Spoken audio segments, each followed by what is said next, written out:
Hello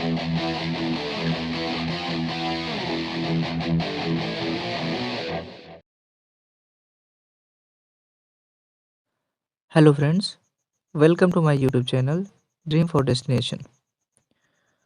आज की video में हम डेफिनेट आर्टिकल द के बारे में पढ़ने वाले हैं। इसके पहले की जो वीडियोज हैं उसमें मैंने इंडेफिनेट आर्टिकल ए और एन के बारे में डिटेल्ड वीडियो प्रोवाइड की हुई है। तो अगर अभी तक आप सबने मेरे चैनल को सब्सक्राइब नहीं किया है तो प्लीज़ चैनल को सब्सक्राइब कर लें और बगल में बेल नोटिफिकेशन को दबा दें, जिससे मेरी सभी वीडियोज़ की अपडेट आपको टाइम पर मिल जाए और चैनल को आप। तो चलिए बिना किसी देरी के आज का टॉपिक भी अच्छे से कवर करते हैं। तो आज से ऑनवर्ड हम आपको आर्टिकल द के बारे में वीडियो प्रोवाइड करेंगे और पूरी कोशिश करेंगे कि आपको एक ऐसी वीडियो सीरीज़ प्रोवाइड करा सकें जिसको देखने के बाद आपको किसी और बुक से या किसी और वीडियो उसको ना देखना पड़े और कोई भी एग्ज़ाम दें आपका सभी एग्ज़ाम अच्छे से क्लियर हो सके। तो चलिए शुरू करते हैं। देखिए, जो आर्टिकल द है, तो आर्टिकल द जो है ये एक डेफिनेट आर्टिकल है। डेफिनेट का मतलब ये जिसके पहले लगता है उसको निश्चित बना देता है। कहने का मतलब क्या है, आने वाले इन उदाहरण में आप समझ जाएंगे। ठीक है, it has no literal meaning, इसका कोई शाब्दिक अर्थ नहीं होता है, but it has functional meaning, पर इसका फंक्शनल मीनिंग होती है। इसका कोई शाब्दिक अर्थ नहीं है, बट इसका जो है फंक्शनल अर्थ होता है। फंक्शनल अर्थ का मतलब ये होता है कि जब ये किसी नाउन के पहले लगते हैं तो वो उस नाउन को जो है, जब ये किसी नाउन के पहले लगते हैं तो उस नाउन को निश्चित कर देते हैं, डेफिनेट बना देते हैं। चलिए देखते हैं। जो पहला यूज है आर्टिकल द का वो ये है कि जब वक्ता किसी ऐसी वस्तु की ओर संदर्भित कर रहा हो जिसे श्रोता भी समझ रहा हो या जानता हो। कहने का मतलब ये है कि जब हम जैसे कोई बात कहें, जिससे कहें, अगर वो उस चीज़ को पहले से जानता है, वो उस बात को समझ रहा है, तो द का प्रयोग होता है। जैसे उदाहरण से आप इसको अच्छी तरह समझ पाएंगे।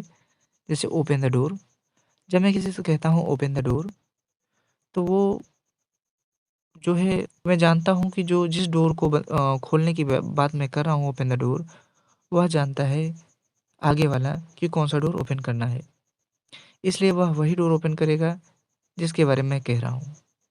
मैं भी ये जानता हूँ कि मैं जिस डोर के बारे में बात कर रहा हूँ उसको जानता है सुनने वाला, और सुनने वाला भी मेरी बात को समझ रहा है।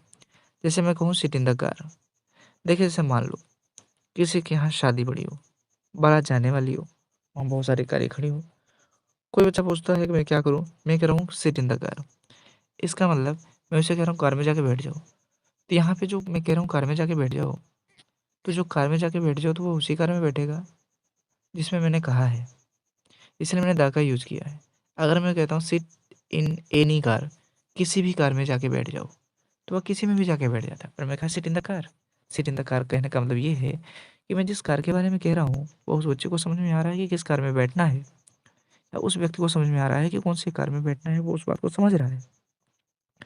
चलिए, आई होप आप इस बात को समझ पाए होंगे। चलिए और भी यूजेस देखते हैं। दूसरा यूज ये है कि दिस दैट दीज दोज के स्थान पर भी द का प्रयोग होता है। यह तब होता है जब किसी नाउन की चर्चा पहले हो चुकी हो। उदाहरण के बाद आप समझते हैं। जैसे this is a new pen, यह एक नई कलम है। अब नई कलम की चर्चा मैंने कर ली, यह एक नई पेन है, this is a new pen. अब मैं कह रहा हूँ कि the pen is not writing well, pen ठीक से नहीं लिख रही है। तो पहले ही मैंने बता दिया दिस इज अ पेन, यह एक पेन है। तो पहली बार चर्चा किया तो अ लगा दिस इज अ पेन, लेकिन जब दूसरी बार मैंने कहा कि पेन अच्छे से नहीं लिख रही है तो मैंने कहा द पेन, अ पेन नहीं। क्यों? क्योंकि पहले ही मैं समझ चुका हूँ कौन सी पेन है। उसी तरह से अगर आप दूसरे सेंटेंस में देखें, लिखा है I have bought those mangoes. I have bought those mangoes, मैंने उन आमों को खरीदा है। अब मैं कह रहा हूँ the mangoes are not sweet, आम मीठे नहीं है। मैंने उन आमों को खरीदा है, आम मीठे नहीं हैं। कहने का मतलब मैंने जिन आमों को खरीदा है वो मीठे नहीं हैं। अब ध्यान से अगर आप देखें तो पहले में दिस पेन की जगह पे द पेन मैंने लिखा और दोज मैंगोज के स्थान पे द मैंगोज लिखा। तो वही मैंने ऊपर कहा कि दिस दैट दी दोज के स्थान पर भी द का प्रयोग होता है, और दिस दैट का प्रयोग पहली बार करना पड़ता है क्योंकि पहले में उसके बारे में पता नहीं होता है। लेकिन जब एक बार उसकी चर्चा हो जाती है तो दिस दैट दीज दोस्त को हटा करके द लगा देते हैं। आई होप आप इस बात को भी समझ पाए होंगे। अगला है कि द का प्रयोग ना दर या हिसाब के लिए भी होता है। जैसे wheat is sold by the kilo, गेहूं किलो के हिसाब से बेचा जाता है। आप जानते हैं गेहूं लीटर के हिसाब से तो बेचा नहीं जाता है, किलो के हिसाब से बेचा जाता है। Petrol is sold by the litre, petrol litre के हिसाब से बेचा जाता है, किलो के हिसाब से नहीं बेचा जाता है। Gold is sold by the gram, और गोल्ड जो है सोना ग्राम के हिसाब से बेचा जाता है। तो कोई किस हिसाब में बेचा जाता है, मतलब वो तौला जाता है, मापा जाता है ना, उसका आयतन मापा जाता है, लीटर लीटर में है कि किलो में है, तो कौन किस हिसाब से बिक रहा है, किलो के हिसाब से, लीटर के हिसाब से, तो वो बताने के लिए भी दा का प्रयोग होता है। मैंने यहाँ आपको 3 एग्जाम्पल दिए। Wheat is sold by the kilo, wheat kilo के हिसाब से बेचा जा रहा है। Petrol is sold by the litre, petrol diesel के हिसाब से बेचा जा रहा है। Gold is sold by the gram, और गोल्ड जो है ग्राम के हिसाब से बेचा जा रहा है। चलिए अगला यूज देखते हैं। अगला ये है कि द का प्रयोग क्लास रिप्रेजेंटेशन के लिए भी होता है। मैंने क्लास रिप्रेजेंटेशन की चर्चा पहले भी की हुई है। मैंने क्लास रिप्रेजेंटेशन की चर्चा मैंने क्लास रिप्रेजेंटेशन की चर्चा पहले भी की है। तो क्लास रिप्रेजेंटेशन के लिए मैंने बताया था ए का भी प्रयोग होता है, एन का भी प्रयोग होता है, द का भी प्रयोग होता है और प्लूरल का भी प्रयोग होता है। जैसे लिखा the cow is a useful animal, इसका मतलब गाय उपयोगी जानवर है। यहाँ पे किसी एक गाय की बात नहीं हो रही बल्कि पूरे गाय समुदाय की बात हो रही है। The dog is a faithful animal, कुत्ता एक वफादार जानवर होता है। इसका मतलब सभी कुत्ते की बात की जा रही है, कोई ऐसा नहीं है कुछ कुत्ते वफादार होते हैं, कुछ कुत्ते वफादार नहीं होते, कुछ गाय यूजफुल होती हैं, कुछ गाय यूजफुल नहीं होती, ऐसा नहीं है, सभी गाय यूजफुल हैं। इसलिए the cow is useful animal, the dog is a faithful animal. तो यहाँ नोट करके मैंने लिखा है कि जैसे मैं ऐसा भी लिख सकता a cow is a useful animal. अगर मैं लिखता a cow is a useful animal तब भी उसका मतलब यही होता। तो वही मैंने लिखा अ प्लस सिंगुलर काउंटेबल नाउन, या फिर the plus singular countable noun. जैसे मैंने यहाँ द लिखा, singular countable noun, the plus singular countable noun मैंने लिखा है। या फिर प्लूरल नाउन्स, अगर मैं काउज आर यूजफुल एनिमल्स तो भी वही मतलब निकलता। डॉग्स आर फेथफुल एनिमल्स तब भी वही उसका मतलब निकलता। तो कुल मिला जुला के क्लास रिप्रेजेंटेशन के लिए तीनों मेथड हम इस्तेमाल कर सकते हैं। अगला हम देखते हैं। अगला है कि किसी नदी, नहर, सागर, महासागर, खाड़ी, तो बे माने खाड़ी भी होती है, गल्फ मतलब खाड़ी भी होती है, के नाम से पहले भी द का प्रयोग किया जाता है। देखिए द का अपना कोई अर्थ नहीं है, लेकिन जब प्रयोग किया जाता है तो स्पेसिफाइड कर देता है, किसी चीज़ को पार्टिकुलर बना देता है। जैसे देखो देखो द गंगा, चाहे द गंगा को द गंगेज कहो, दोनों बातें सही है, द गंगेज और द गंगा। नदी का नाम, मैंने कहा किसी नदी का नाम, द ब्रह्मपुत्र, द कोशी, ये सब नदियों के नाम है। नहर का नाम देख लें, the Suez canal, the Sharda canal, ये किसके नाम है, नहर के नाम है, स्वेज नहर, शारदा नहर। उसके बाद सागर का नाम देख लें, जैसे रेड सी, लाल सागर, दी अरेबियन सी। मैंने यहाँ दी इसलिए कहा क्योंकि यहाँ पे आगे वावल वावल साउंड आ रहा है। यहाँ पे द रेड सी मैंने कहा क्योंकि फिर कॉन्सोनेंट साउंड आ रहा था द के बाद। द अरेबियन सी मैंने Arab Sagar, the Mediterranean, the Mediterranean Sea, the Mediterranean Sea मतलब ये होता है कि भूमध्य सागर, द मेडिटेरेनियन सी भूमध्य सागर। अभी इसमें मैंने सागर की बात की, अब महासागर खाड़ी की बात कर लेते हैं आगे। द इंडियन ओशन माने हिंद महासागर, द पैसिफिक ओशन प्रशांत महासागर, महासागर की बात हो गई। The bay of Bengal, Bengal की खाड़ी, the gulf of Mexico, Mexico की खाड़ी। लेकिन देखो एक बात आपको बताएं, अगर बे ऑफ हडसन होता तो यहाँ विदा लगता, लेकिन हडसन बे जब लिखोगे, जब हडसन बे लिखा जाएगा तो यहाँ पे द नहीं लगेगा, क्योंकि यहाँ पे एडजेक्टिव है और यहाँ पे नाउन है। हडसन एक प्रॉपर नाउन बन गया, हडसन क्या बन गया, प्रॉपर नाउन। ठीक है, तो प्रॉपर नाउन के पहले जो है द नहीं लगता है। ठीक है, हडसन बे। अब यहाँ पे देखिए अगला प्रयोग है कि द्वीप समूहों के नाम के पहले, पर्वत श्रृंखलाओं के नाम पहले, रेगिस्तानों के नाम के पहले यूज होता है। देखिए दी अंडमान, आप जानते हैं कि अंडमान जो होता है ना, कोई एक द्वीप नहीं है, द्वीपों का क्या है, समूह है। इसमें करीब 572 के आसपास द्वीप है ना अंडमान निकोबार में। आप जानते हैं वैसे द्वीपों का समूह है। जब भी कोई चीज़ समूह में होती है और उसका कोई एक नाम होता है उस समूह का, तो उस पर द लगता है। देखो दी अंडमान्स, द निकोबार्स, निकोबार द्वीप समूह। द वेस्ट इंडीज, समझ रहे हैं, ये द्वीपों के नाम है। ये द्वीप, फिलीपींस द्वीप है, आप जानते हैं फिलीपींस देश है, द वेस्ट इंडीज देश है, लेकिन ये देश ना किसी एक द्वीप पे नहीं है, द्वीप फैले हुए हैं। उसके बाद पर्वत श्रृंखलाओं की बात कर लें, द हिमालयाज। तो द हिमालयाज क्या है, कोई एक पर्वत है, कोई एक पहाड़ी है? नहीं, ये पहाड़ियों या पहाड़ों की श्रृंखला है। आप जानते हैं कश्मीर से लेकर अरुणाचल प्रदेश तक क्या फैला हुआ है, हिमालय की श्रृंखलाएं फैली हुई हैं, इसलिए द हिमालयाज मैंने पहले ही बताया, जब श्रृंखला होती है तो द हिमालयाज। उसी तरह द ईस्टर्न घाट्स, पूर्वी घाट, जो पूर्वी घाट है ओडिशा से लेकर के कहाँ तक, तमिलनाडु तक, ईस्टर्न घाट है।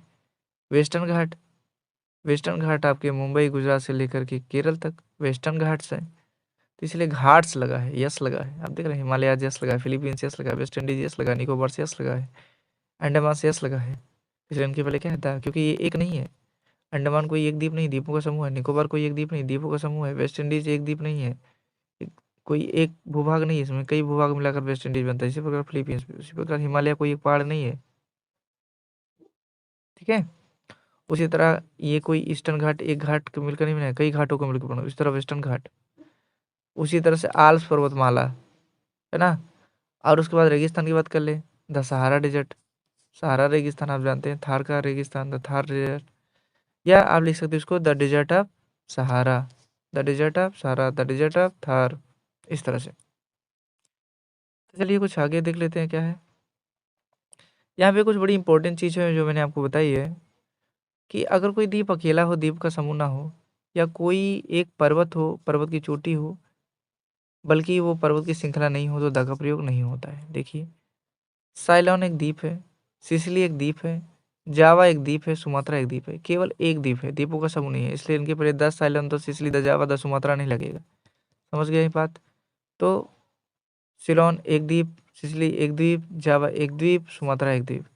उसी तरह से जब हिमालयाज कहते हैं तो हिमालयाज में बहुत सारे पर्वत हैं, लेकिन अगर हम माउंट एवरेस्ट कह दें तो एक पर्टिकुलर पर्वत हो गया, अगर हम एक पर्टिकुलर पर्वत का नाम ले रहे हैं तो द का प्रयोग नहीं होगा। उसी तरह कंचनजंगा एक पर्वत का नाम ले रहे हैं, द का प्रयोग नहीं होगा। नंदा देवी एक पर्वत का नाम है, नहीं होगा। धवलागिरी एक पर्वत का नाम है, नहीं होगा।